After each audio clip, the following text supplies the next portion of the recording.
અગત્યના સમાચારની શરૂઆત નાના અને મધ્યમ વર્ગીય લોકો માટે સરકાર એક મહત્વનો નિર્ણય કર્યો છે।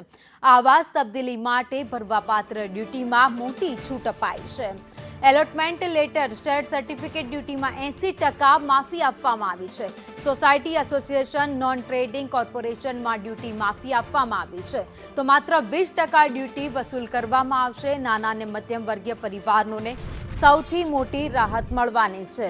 તો વધુ એક નિર્ણય સરકારનો મોટો જે લોકો માટે લેવામાં આવ્યો છે। નાના અને મધ્યમ વર્ગના જે લોકો છે તેમના માટે આ મહત્વનો નિર્ણય કહી શકાય।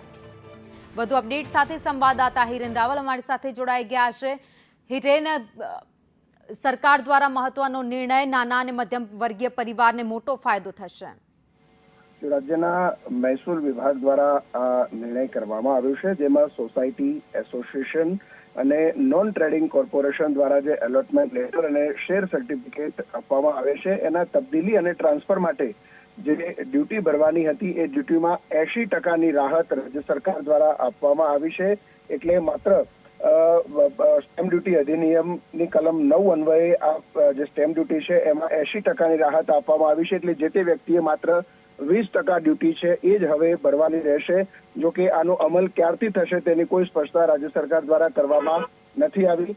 નાના અને મધ્યમ વર્ગના લોકો માટે આ નિર્ણય મહત્વનો ગણાય એ પ્રકારે રાજ્ય સરકારનું કહેવું છે।